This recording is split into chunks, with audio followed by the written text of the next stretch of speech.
Hi everybody, it's December and club time, so this month we're going to talk about how to embroider on cardstock. This way you can make your own adorable cards for the holidays that no one else will have, and they'll be completely unique to you. What better way to express happy holidays from the sewing enthusiast is with a card that reflects your greatest love. So let's get started on how to make these beautiful cards. Okay. In order to create a card with your embroidery machine, or put embroidery onto your, I'm just using plain ordinary cardstock, and I have decided where I wanted to place the design, and I'm using an erasable pencil, which are those friction pencils, because I'm going to erase it away just to mark the center and the side pieces. So it's just little teeny marks I put in each of the 4 quadrants. Okay, we're going to go ahead and embroider on this card. You can just hoop your stabilizer and spray it down, but this is a time where I like to use my Magna Hooper device that I bought for the 5x7 embroidery hoop. And this is available at the store. We do have it in stock at Attic Treasures. So it has a metal insert that you hoop your stabilizer, and for cardstock, a lot of people will tell you use tearaway stabilizer, but so many needle penetrations and you lose all support whatsoever. And guess what can happen when you use the wrong stabilizer? It punches all the way through and you have a nice little ornament. Not what I wanted. So if you use just a no-show mesh stabilizer, that's good enough.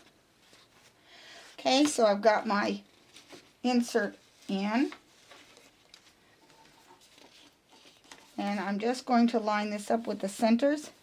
And I'm just using the notches because this doesn't need absolute perfection. And I put this plastic on the top, which holds the card in place. And then I take the magnets and clamp it down.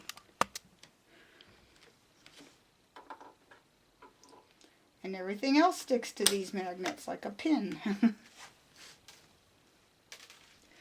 Okay, and that will hold the card in place while I stitch. Or you could spray it down using, I like a temporary adhesive spray like KK2000. Okay, now I've loaded my design in, and I put ordinary bobbin thread in the bobbin and embroidery thread in the top. So this is going to be an open design. When you're selecting designs to put on cardstock, you don't want them to be stitch intensive. You want them like red work works perfect. You don't want a lot of pull compensation. You don't want a lot of satin stitches because that's going to just perforate the paper. And I'm going to lower my tension when I'm using cardstock, because too tight a tension it tends to pull through the paper. So I'm going to lower my tension down to 3.0 throughout this whole process. So I'll go ahead and start stitching.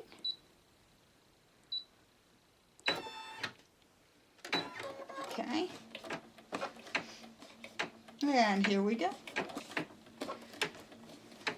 Now this is a good time to use some of your older needles, if you kept any of them, for the simple fact that you're not going to be able to use this needle for anything else afterwards. Paper is pretty hard on needles.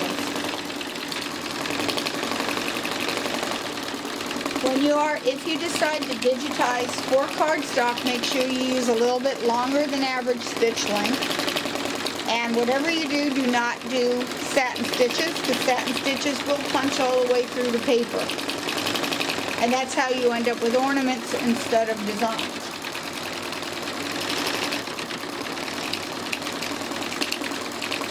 Done a grid. This design was created on the brand new Designers Gallery Creator software. That was very easy to use.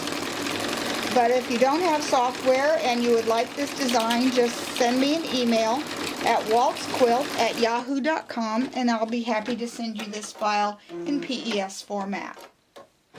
And next I'm going to use the metallic thread, and again I'm going to want to lower the tension down to at least 3.0 and even lower on some machines, because metallic thread is very stretchy. And most of the time I'll slow down my machine to about 350 stitches per minute, and I will also use, well, I'm already using a top stitch size 14 needle in order to keep the thread from shredding.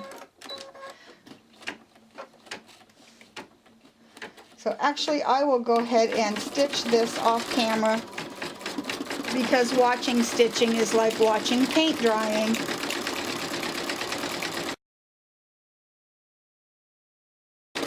Okay, on this next stitch, instead of doing a satin stitch like I like, because as you can see where my test stitch, the satin stitch, cut out, perforated the whole way through.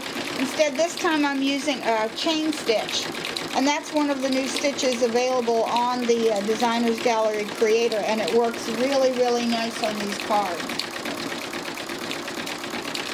Okay, I'll stitch in fast, fast, fast, fast till the end of the green.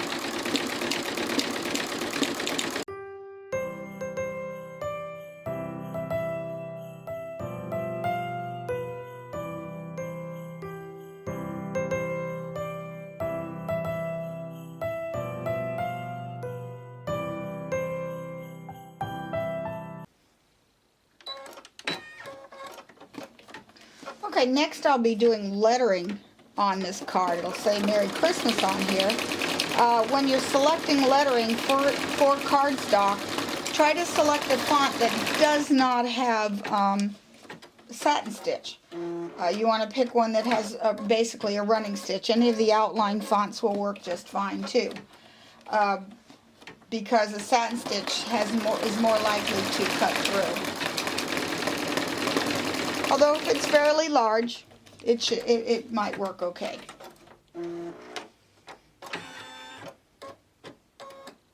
Another thing is that cardstock tends to dull the needles rather quickly.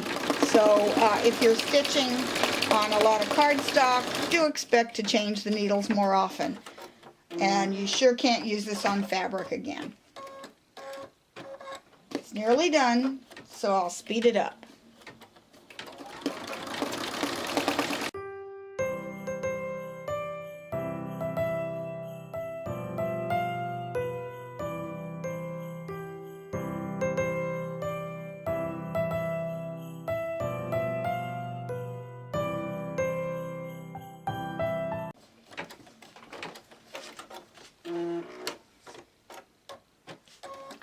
Okay, all finished. So I'm going to remove the magnets and the template.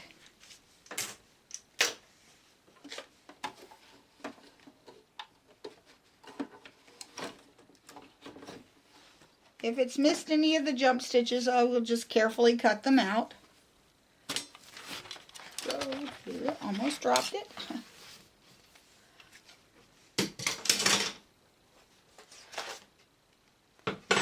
And what I'm going to do is simply carefully cut this away from the back. Now, just to cover up this awful stitching, you can do a couple of things. You could turn off your trim, so therefore you would trim it and you wouldn't get all these little knots on the back if you cut off your trimming. You remember the old Elagio days back where we had no cutting of the jump stitches? There's times where that was a good idea. And this would be a good one, especially on this lettering. It's kind of naughty and ugly back there. But I could do a couple of things. I could take a pretty piece of cardstock or another piece of wrapping paper and just cover this side so that it covers the stitching, or a cute piece of fabric. I could also cut it and glue it on there. And then print in whatever I want, or a letter or whatever on this side. And I would remove the marks from the friction pen. They don't come off readily. Just touch a hot iron to it and they're gone. Okay, so if you have any questions, give us a call at Attic Treasures in Occoquan, Virginia at 703-490-1536. And again, if you'd like a copy of this design in PES format, just shoot me an email at waltzquilt@yahoo.com. I'll see you next month. Have a good holiday, and we'll see you soon. Bye.